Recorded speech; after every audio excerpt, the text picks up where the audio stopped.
Hello, AFTERBUZZ TV. My name is Lauren LoGrasso, and I'm so excited to bring you an amazing pair of musicians here. They are wonderful. You need to know about them because they're going to be big stars. Stay tuned. You're tuning into the destination for TV superfan discussion, AFTERBUZZ TV. And now, let the buzz begin. Cool, so fine and dapper, and you're looking kind of cute. I'll be Buddy Holly, and I'll let you be my Peggy Sue. There once were two rebellious young girls who met at 6 years old in a small town in Sweden. By the age of 14, those girls started performing original songs as a duo. In 2012, they began performing all across Europe and Russia.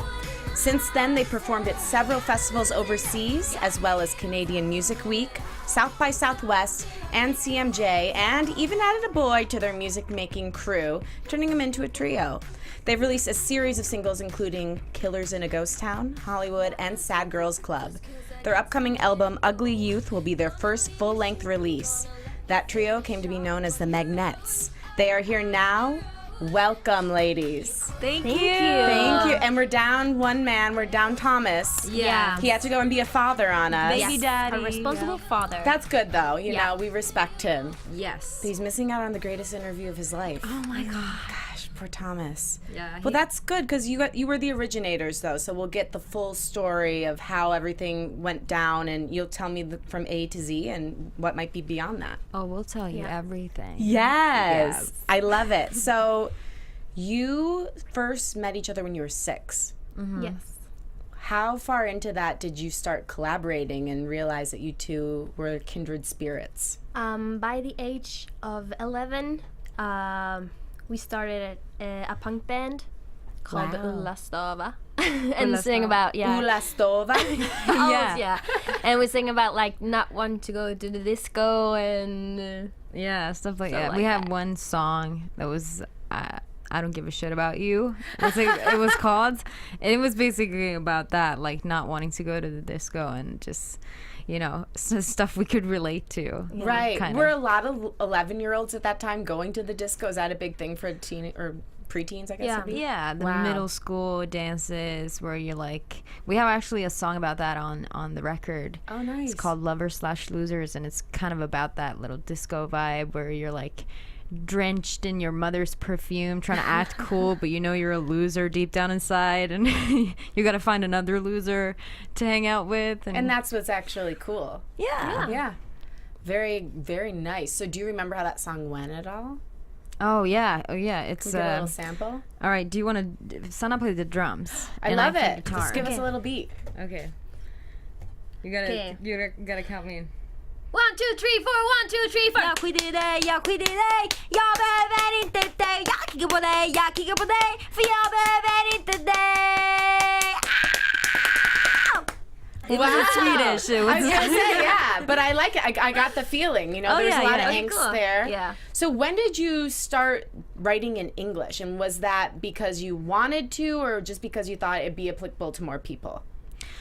Well, originally when it was just the two of us, I was writing the songs, and I started writing because my father is a musician, and I always like had music in my family, and my father's friend had a studio that was like the only studio that I knew about in our hometown. I really wanted to go there, and like I had all these Avril Lavigne covers that I wanted to do, but the studio guy was like, you can't come back here and do any more Avril Lavigne covers. You got to write something. You got to have an original.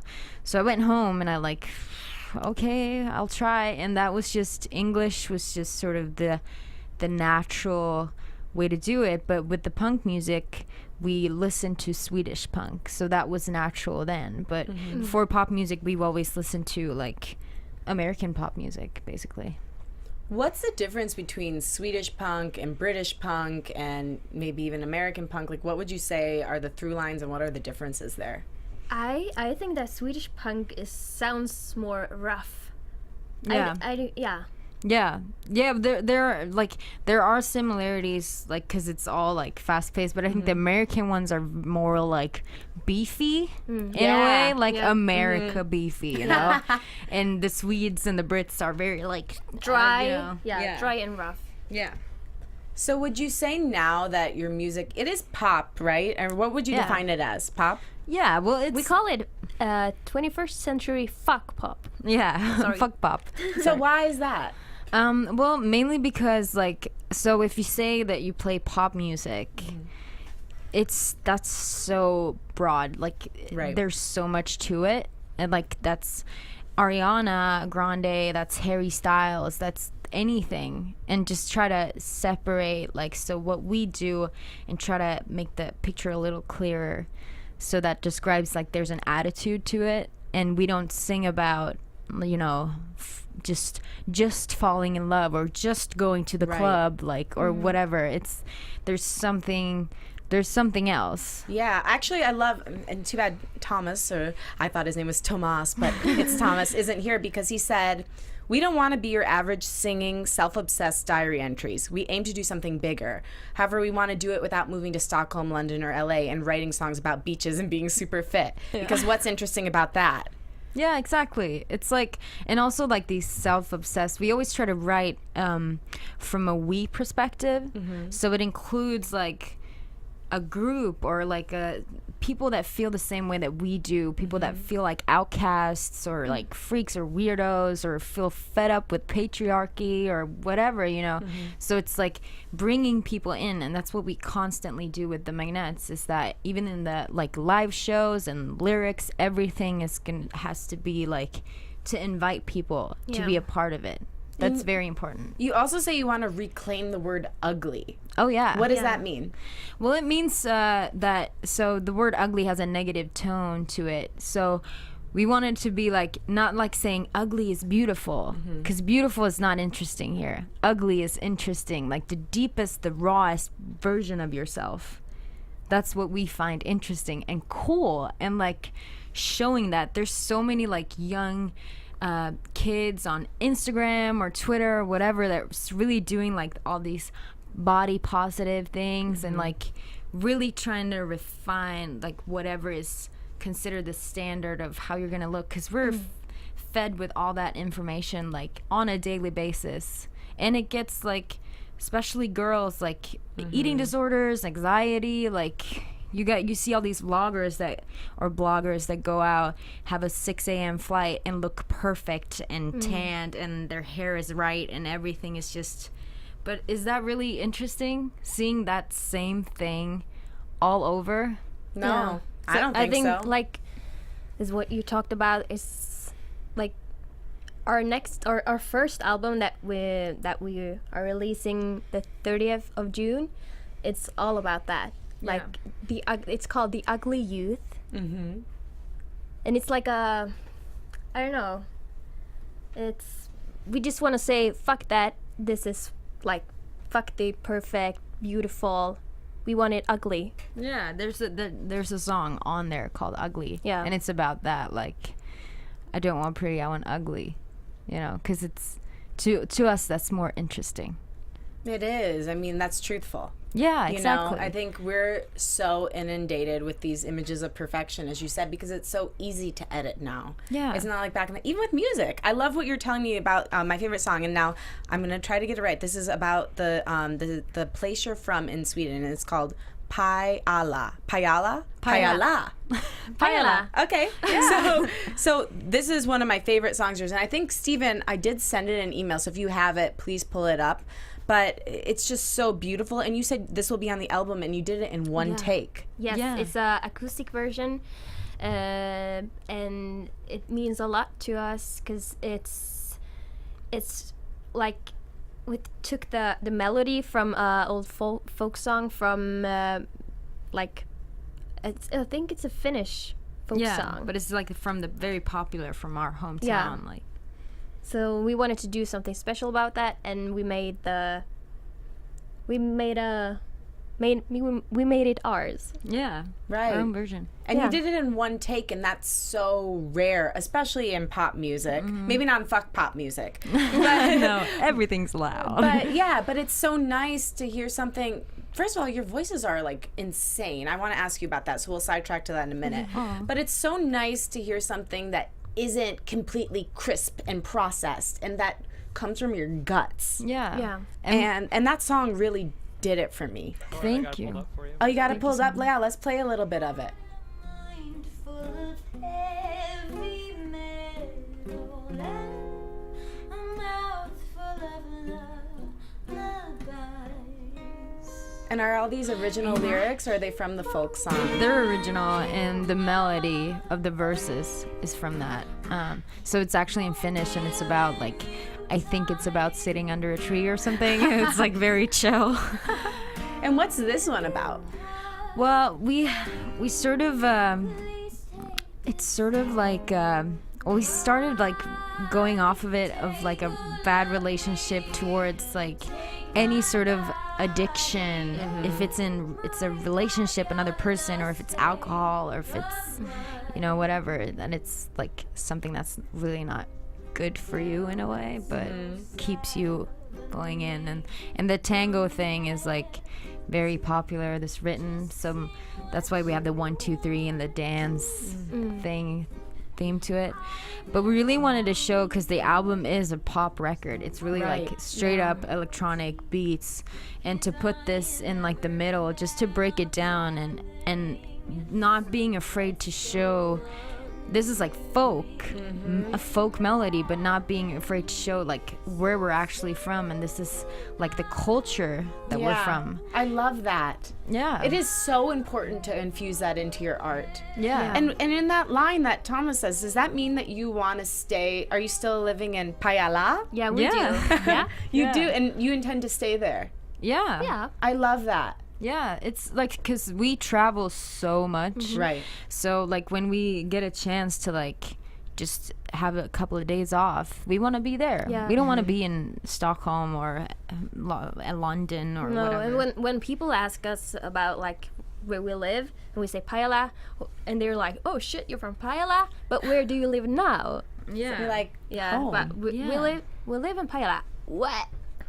So there's like, there's also this like vibe and norm of you have to move to the big city to make it, and you have to move to Stockholm, and people's been telling us that like since we started playing music, like you got to move to Stockholm, and that's like we were like, no, we're not gonna do that, like, because we have internet now, we have like we sit in Pajala and have meetings with our label every week that's in the US.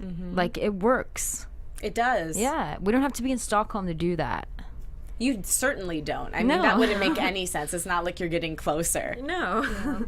So that's wonderful. And I think it comes through in your authenticity, because people, I think it's so easy. I'm from Michigan originally, Detroit. And when you move away from home, you have to constantly remind yourself where you're from, or else the city can consume you. Oh yeah. And so I think it's so good that you have that foundation. You don't have to worry about that. And then you can just focus on creating your art. And then you'll travel, and you'll be fine. And you'll get all those different flavors, but then you have your base that you come home to. Exactly. Yeah. It feels good, and I think that it's very important for us to feel that we have something to go back to. You know, that where we have our parents, our family, our dogs.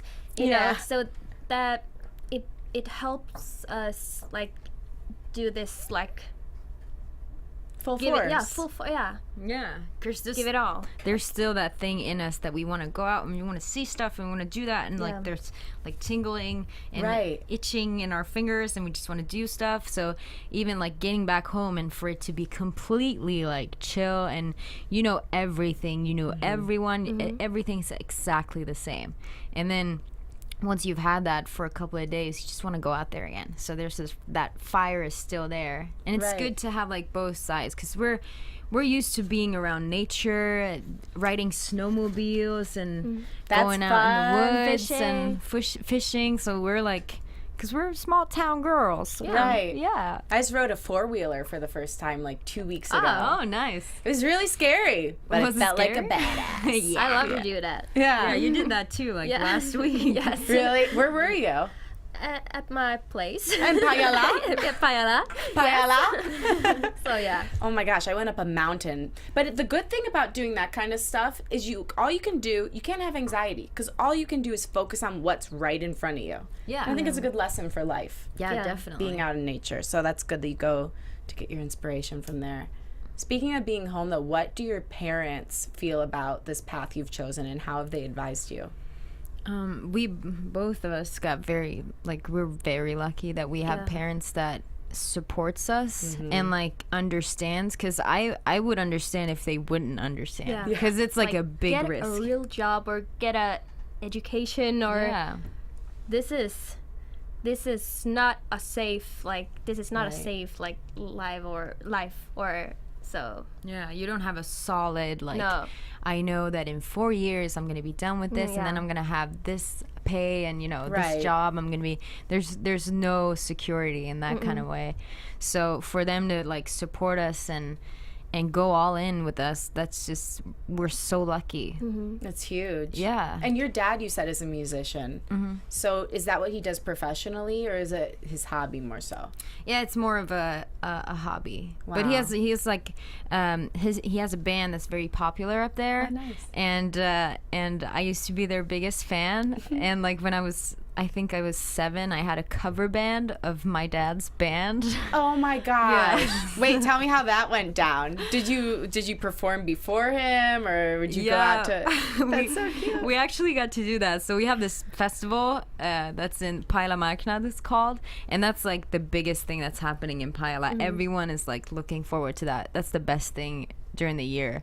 And Peter, our manager, can sign up on that. He knows. Shout out to Peter. Yeah, Peter, the manager. Peter, the manager. The manager. But yeah, so they have they play every year at that festival. So they put us, it was me and a friend, and we were lip syncing. You're 7. Song. Yeah, and I had shorts on, and I had a bow tie and a tie.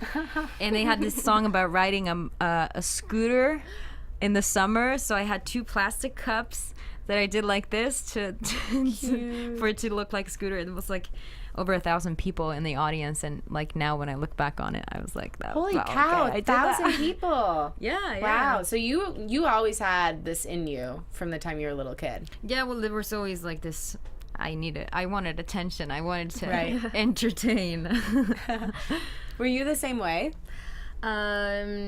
Well, yeah, my father is a musician too, not in the way that her father is, but we always had music in our home, accordion and pianos, and but I wasn't a attention whore like she was, but I became one later. That's good. Yeah. Well, that's good, because you probably balance each other out. Yeah, especially knowing each other for so long. And that's what's great about you two. Or when I hear of sisters becoming musicians together, the band Heim. Oh yeah. It always makes me happy, because this business is so hard. So to have somebody who's known you since you were a kid. Oh yeah. You always have that support. They'll be honest with you. Hopefully, God willing, and there are many stories of this where they're not going to screw you over. So that is also great that you have that foundation too. So. Oh yeah, we always say that to each other, thank God. Really? We get to do this together, because doing this alone would be so hard. And it makes it easier to create too, because you don't have that fear of judgment, because this person loves you no matter what. Yeah, exactly. It's very me and Thomas has this when we write a song and we're gonna present it to Sanna, and it's always that. Okay, so if Sanna's jumping, because Sanna wears all her emotions on the outside. Right. So she'll be, if it's good, she'll be jumping out. She will run off the couch and jump out the window. That's how she reacts sometimes. And if she doesn't do that, we know that, okay, we got to work on this a little bit more, What, Sanna? Okay, am I saying it right now? Because I heard her say it that way, so I feel like I should say it that way. Okay, is that good? Sanna. Sanna. Yeah. Okay, so Sanna, what song has made you go crazy and jump off the couch? Killers in a Ghost Town, Renegades, Kim and Kanye. Those are new Is songs. it Kim and Kanye? Kim and Kanye? Yeah, that's a new song. You have to wait for the next album. Wait, you have to tell me what that's about. That one is it literal? Yeah, well, it's basically about we'll be Kim and Kanye if you like that shit. Yes. We'll be tight as shit. Nice. That's the song. It's super new though. I It's love not out that. yet. Yeah. One time I was in a bar in Detroit, and some guy came up to me. He's like, "Why don't you just be Kim and me be Kanye for one night?" Oh, and I was like, "That's the most creative pickup line, I think." Yeah. Wow. I'm not gonna do it, but thank you. I slowly backed away. I love that. Okay, well, I can't wait to hear that. Sounds amazing. Yeah. Speaking of the music, how do you keep your vocal cords fresh? Like, are there any tricks? What's your vocal care regime like? We watch a lot of YouTube tutorials. Yeah. Yeah. So we have like a vocal coach on the road. Nice. So we learned a lot of tricks like vocal fry. And I know that some people have been like, that's damaging to your voice. But if you do it in control, if you're control of the sound, do you know what vocal fry is? I've only heard like vocal fry, like when they're talking about how women now talk lower. So tell me, I don't know actually. So it's I guess. it's like ow. It's like that, and you do it like yikes, ow, and you do little things like and that actually is apparently very healthy for your voice. So what does it do? What good does it produce? I don't know. It's just good for the vocal cords, apparently. Really? Just eases them out or something. I don't know. Maybe it vibrates them more because you're making more of a creaky sound. Yeah, and it makes you feel them or can control them more. I don't know. Wow. We just do what Interesting. people tell us. I love that. I've never heard that. I've taken a lot of voice lessons, but I've never heard the vocal fry techniques. I'll have to YouTube that after this. Yeah. Give me a lesson. Vocal fry. So when you're singing, because I was trying to figure out what you're doing, I was listening to it, you don't have a break in your voice. Are you singing in chest voice, head voice, or is there a mix that you're using? Well, I think it's a mix. It's a Yeah. mix. Yeah. yeah. And is that a natural mix, or are you making it happen? I don't know. I don't think about Wow. like how I do Yeah. stuff. I just sing. Yeah. I don't know. I think it's bad to. I don't know if I have the control of my voice. But I just sing and yeah. We're not very schooled. No, like we not at just all.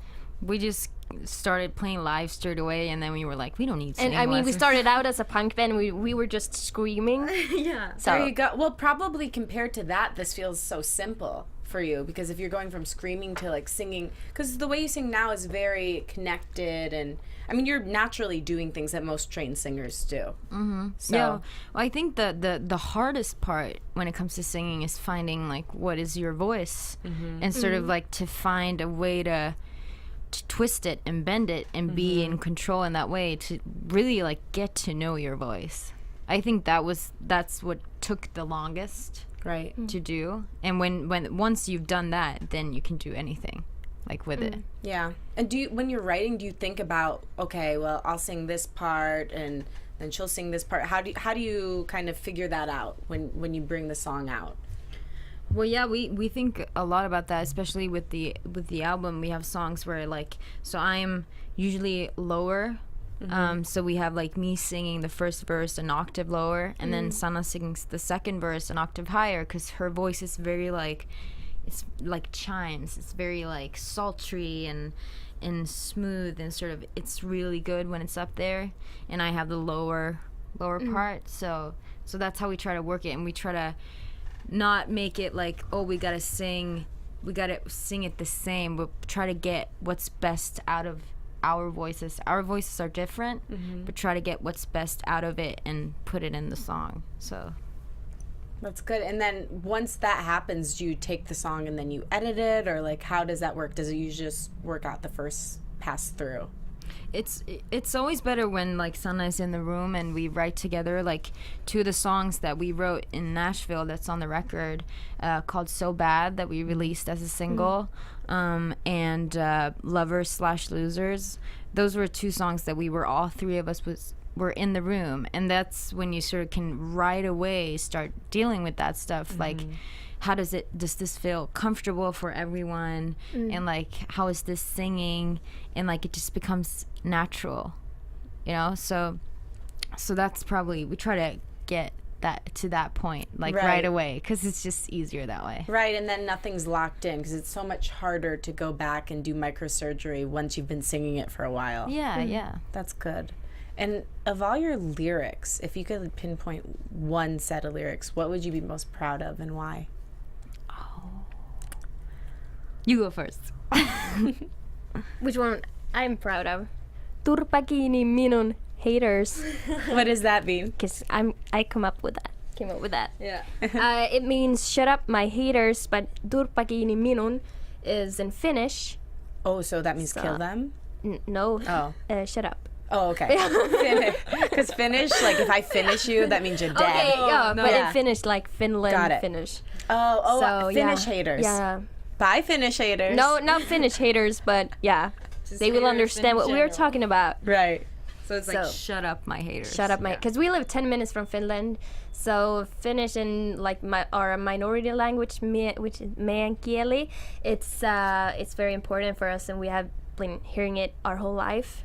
So how many languages do both of you speak? Well, we speak Swedish and English, and we wish we were speaking meän kieli, but it's the older generation that is Okay. like speaking it because they didn't talk to kids meän kieli. That's 'Cause, interesting. yeah, they That were not allowed happens to do here it. a lot. Big. Like first generation Europeans won't speak to their kids in their native tongue because they want to assimilate. Yeah. Yeah. So is it the same thing there? Yeah, well, during the, I don't know, a long time ago, they were not allowed to speak meän kieli in school. So Why I think is that's that? what, because they had to speak Swedish. Yeah. Yeah. Okay. And also people thought that your brain could only store a certain amount of language. So if you were to speak meän kieli, that would take up the space from the Swedish in Yeah. your brain. So you got to get rid of meän kieli. You couldn't speak it. So because you're in Sweden, you got to speak Swedish. So Yeah. there's a lot of like shame and guilt to that language that's really been passed on. So that's why like our parents know the language, but we don't. We just we've heard it like a melody, but never. I think you should write about that.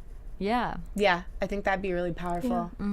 Because a lot of people here can relate to that too, not having as great of access to their culture as they could have because their parents were ashamed and they wanted to assimilate and they didn't want to be different. Like I'm 100% Italian. I don't know a word of Italian because our parents were the same way. They didn't want to pass that down because they thought it would make us different. Yeah. So that'd be really an interesting topic to get Yeah. on. And that's what you see too, like when we talk about it and we talk about the minorities, like people really can't, even though it's very different, and for us it's more like a regional minority, like where we're from, but people can still like feel like they relate, Right. and to like that forgotten language and that forgotten culture, and that's people try to wash out, like they changed, a lot of people changed their Finnish names into Swedish just to Wow. try to make something out of themselves, Yeah. like get jobs and just do well for themselves. So Yeah. my name would have been different if it weren't for that, and probably yours too, and all that. So Wow, that's Yeah. powerful. Yeah, but we see that. I mean, the older generation, they're very happy, and a lot of people come up to us and say like, some people even cry and tell us that they're proud of us and they're so happy that we're doing this, and like reclaiming the meän kieli back to the pop Yeah. music. yeah, so Yeah. that we're not, the shame hasn't been passed on to No. us, Right. because we're looking at our parents like, why didn't you teach us? Yeah. Like, Right. why? I wanted that language. Like, it's so hard now to start learning it because you're a grown up and you're got other stuff to do. Yeah, you got But albums to write. yeah. But so we're looking at them like, why? What's the deal? And not knowing that there's this whole like heritage of shame, basically. Oh, that's powerful. Write that down. Heritage of shame. Yeah. Wow, I'm gonna Got write that. something cooking here. Yes, that's really good. So many people can relate. Yeah. Yeah, you gotta do something with that, even more than you already have. So we got yours. Very cool, and I like the deeper meaning behind. What are your favorite lyrics that you're most proud of, and why? Let me see. Let me skip through the songs in the album. So there's like different lyrics that are just good, like my favorite in different ways. Like Killers in a Ghost Town is like one of my favorite songs off the album. What does that mean, Killers in a Ghost Town? Well, it's basically, the song is written about like sort of a friendship that's coming out of this remote birthplace. That, you know. You too. Yeah, sort of. And sort of facing and fighting the world together. That's sort of what it's about. Killers in a ghost town. Yeah. So we're like out there, sweet little girls who just want to fight, make faces, get wasted, and fuck around. That's the lyric. But I think there's a song, and Thomas mentioned it to me, and I never thought about it really, like the verses in a song called Renegades on the album. There's it starts off with "Never knew you till I always did. We were mesmerizing crazy kids, melting in the summer heat, and in September will be history. Said I want you to remember me. Just close your eyes and do like this. I leaned in for a little kiss." And I never knew you till I always did. So does that mean we're soulmates? yeah, I love that. sort of like that. That's yeah. a really cool way to put it. Mm-hmm. I love it when somebody takes a common concept and finds a completely different way to describe it. Yeah. It's like someone reached a hand out to you and felt your heart. Mm-hmm. Yeah, it's very powerful. That's music. That is music. That's when that happens. But we always try to, like, because we wrote songs, like, I remember, like, when we wrote Bones, it came out of me watching us live, like videos live, and we didn't have the songs that are on the record. So this was a way back, and I was like, what are we actually saying, like, in between the songs and in our body language and how we're, like, putting ourselves out there in front of the people? That's not really translating to the songs. And that's, like, how Bones came out, which is sort of like there's a lot of attitude, and it's really about, like, how females were perceived as passive in their sexuality and as objects by male pop singers, and we got fed up with that and we wanted to flip it, but we really felt like we got to be fearless. And that's how this album came about. Like, we just said to ourselves, we got to say what we want to say, and we can't have any filters. It's that ugly thing. Like, let it be what it is. Don't try to put a filter on it. Don't try to edit it. Just let it be what it is, and let it be raw and naked and uncomfortable or whatever, but it's real.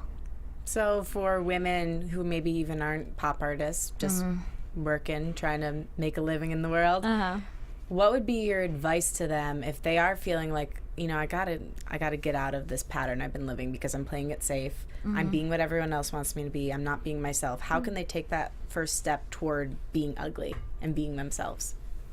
Well, I feel like it's hard to do alone when the whole world is telling you something different. The whole world is telling you to be a certain way. But there's not only that, even though you see that, but you can change that. So in like for one thing, like Instagram feed, what do you see every day? Do you see those perfect pictures? Can you change that so that makes something else like normal, that you get some other information, some other images to make that normal, like real images, like real people doing real things and being honest, like seeing that. Just I did that because I just felt really shitty looking at all this perfect stuff. So I tried to change my feed, and it just made a whole like difference. There's so much to get inspired from, so many like women who are just doing their thing and being real, and just, you know, so it's all about like controlling what you see and what information that you get in. I think that's the first step to really start feeling like, yeah, like for Lena Dunham, for example, like Girls, the TV show, It's amazing. was really like one of those things, like, because it was so raw. It was so raw. So like the first opening scene of the first episode, like, I don't even remember what it was. Was she naked? yeah, I think it was like a sex scene or something, and it was so like raw, and that just made you feel like, yeah, That's what it's actually like. yeah, exactly. Right. So I think that's the first step. Control what you see, Right. so that you don't feel the pressure from all that perfect shit, because Right. that's not real. And everybody knows that.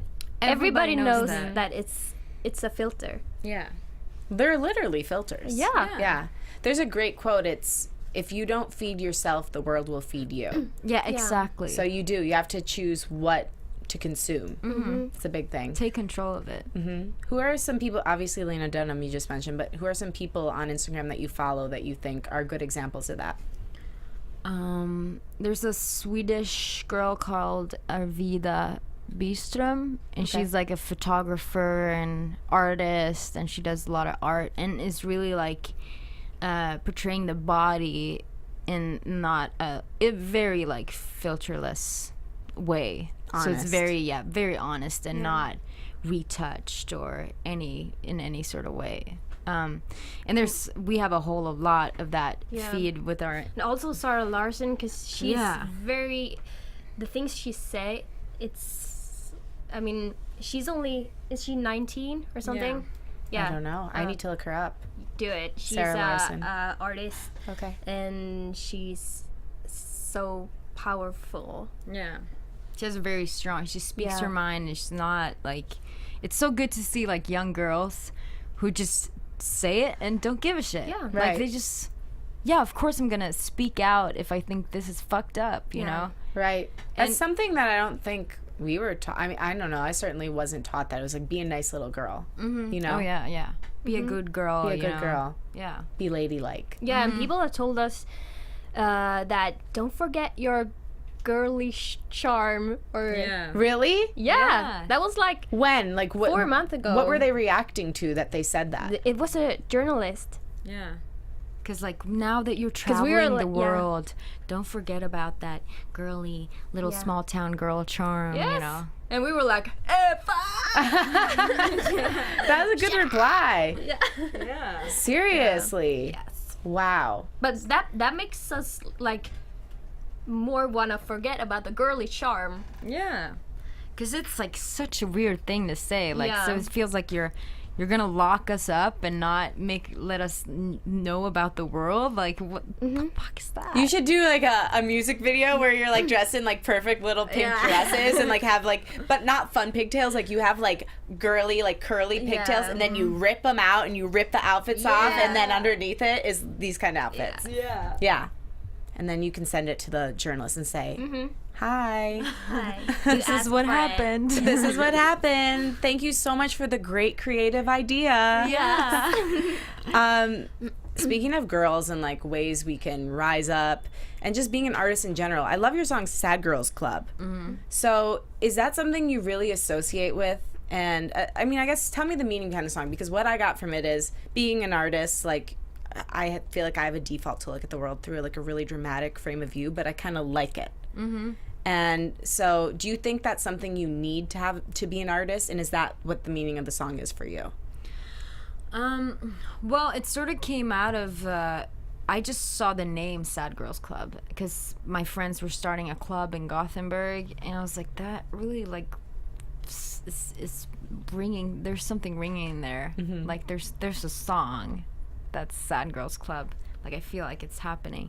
And, well, we wrote it about not putting pressure on women because, like, the world treats you like shit, and still you're told to smile. And to let your hair down and stop playing the victim and, like, toughen up and shit. And, like, we just wanted to create a space where it's, like, it's okay to cry because, like, you're out of it. It's a constant battle. Patriarchy is living. It's all around us. We're taught to oppress women, like, even though we don't know it. It's so, like, in us and in society. And so that song really came out of, like, creating this space where it's okay. It's very dramatic. It is. I love that. Yeah, but it's well, like, what you meant is even cooler than what my interpretation of it was. Oh, really? Because it's so true. Like, women are told all the time when we're just in our normal lives, smile, be happy, what's wrong? Why are you looking so sad? And it's like, maybe I'm just resting my face, literally. exactly. And it is okay to be sad, and it's okay to be angry, because the things that are happening are sad and maddening. Yeah. And, like, oh, he just gave you a compliment. Yeah. Say thank you. Like, I wasn't asking for you to comment on my looks or whatever. Right. Like, so stuff like that. And so with the song, we also launched a website called sadgirlsclub.net. Okay. And it's net, right? Yes. I just gotta make sure. So we let people be a part of it and send in artwork, poems, letters. And this song was released when Trump became president. Wow. So we there were some people that wrote about it and some people that felt scared and sad and just not knowing what's going to happen to their LGBTQ friends or, you know, the reproductive rights. Yeah. And so there's a lot of like artwork, poems, videos, just people letting their sadness out in a safe space and saying whatever they want. So if you guys want to contribute in any way, you can email us at themagnets@gmail.com. Okay. So you can be a part of it. Everyone can be a part of it. Yes. I love that. What was the reaction to Trump's election like overseas? Well,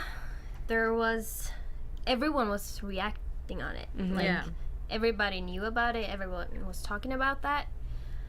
So, and people were scared, even Even in Sweden, people were scared. Yes, and in Wow. Europe. So, yeah. Did you do the Women's March over there?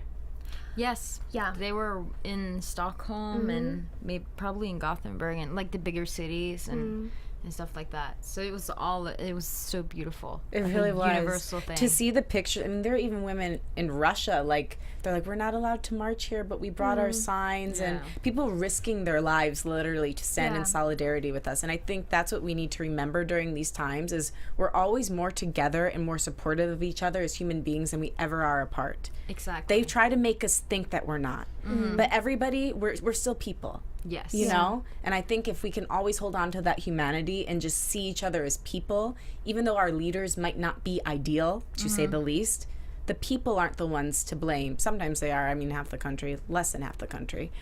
3 million people, though, voted for Hillary more than voted for Trump, you know? And even in countries where their leaders are dictators, it's like they didn't ask for that. Exactly. They're still in pain. They're still suffering. So we need to see the people, Yes, not the leader. because we ever heard like a lot of many Americans have asked Swedish people like, "Are you mad at us? Are you mad at us?" But no, we're not mad at you, at the Americans. Yeah. We're like, you don't have to be afraid to come to Sweden. We're not gonna yell at you or Think you're all the same. Yeah, like, I think you're all the same. you know. Because absolutely not.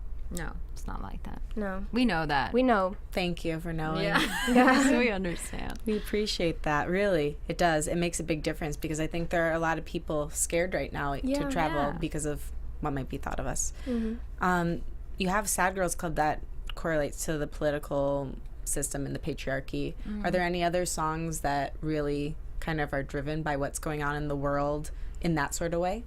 Well, So Bad we released recently, and that's also about the double standards between the song starts and there's like this mistress voice that's like, we've been having some problems with the girls. They're not listening, they cuss, they smoke in the restrooms. Girls are supposed to behave better than this, and all of that. So we talk a lot about the double standards with girls are supposed to be good girls and well behaved, and boys will be boys. Yeah. Right. So they're just off the hook for literally everything. They can just bring up the boy card and it's fine, And Put that card away. yes, it's not valid here.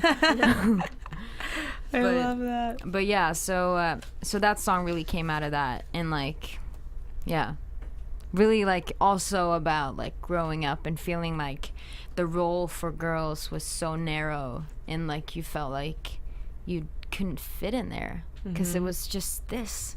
It was just be well behaved and smile and don't make a scene, don't be too loud, or don't make a ruckus, because then you're a problem. I have another question. I saw a couple videos where you were wearing cheerleading outfits. Are you wearing those ironically to take back the night, or what? Tell me about those. What's the purpose of them?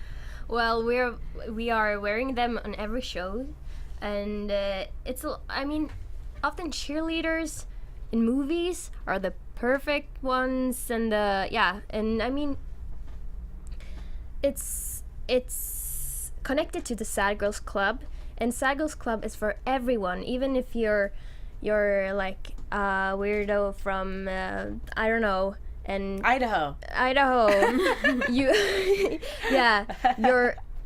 you're allowed to be sad, and no one's gonna tell you not to. And the same with a popular girl from New York, and no one's gonna tell her that she has to smile, or so we wanna like we have these cheerleader outfits, and on Rebecka's it says a psycho, and on mine it says witch.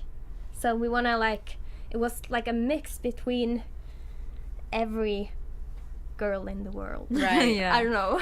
Because we get called crazy a lot too. Yeah, Mm-hmm. we're in the Like, same position. she's psycho.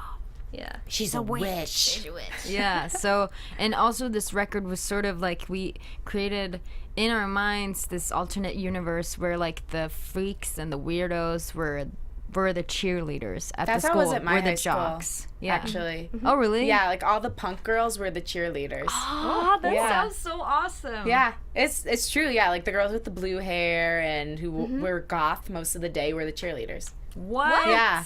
Oh And my Grosse Pointe God. South High School ahead of their time. Oh my God, you lived the ugly youth. I guess so. Yes.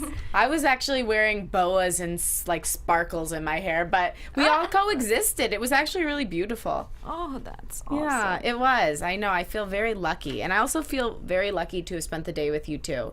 Aw. Really, you're so talented. Your music speaks for itself. Just listening to it, it really moves me, even without knowing what's behind it lyrically.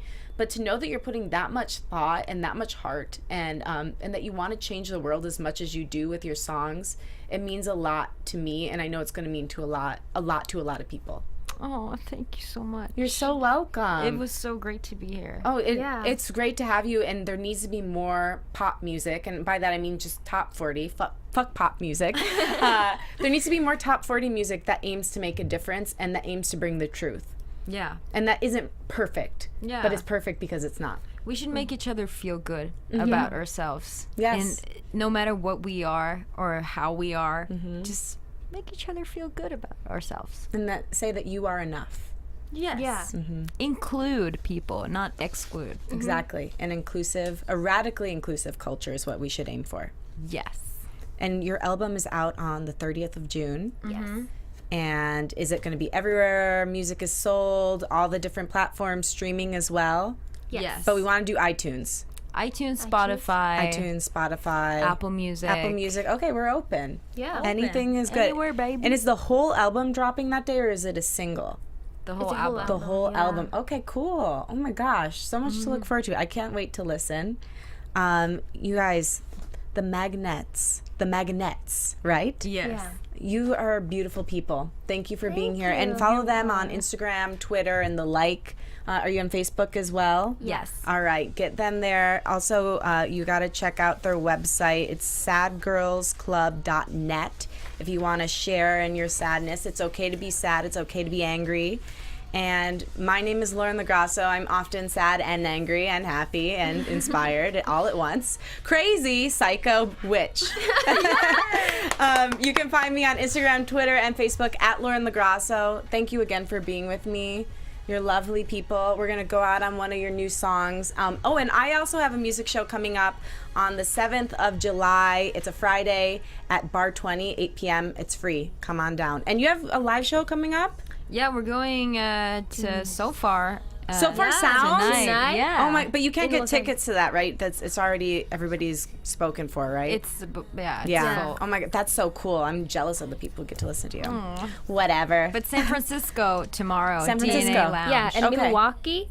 Yeah. Oh, Milwaukee. Yes, and Summerfest. Nice. Okay, well, the Midwest is going to get a real treat. Yes, Yeah. and so will the Northern California folks. Thank you for tuning in to the concert experience. Have a beautiful day. Bye. Bye. Thank you. Bye. From executive producers Maria Menounos, Kevin Undergaro, Phil Svitek, and the entire AfterBuzz TV staff, we would like to thank you for listening to the AfterBuzz TV network. To watch or listen to other after shows and post comments or questions, be sure to visit AfterBuzzTV.com. I'm Sir Richard Wentworth, and this has been a presentation of AfterBuzz TV. Buzz you later! The views expressed herein are those of the hosts only and do not necessarily reflect the views of AfterBuzz TV or its owners or principals.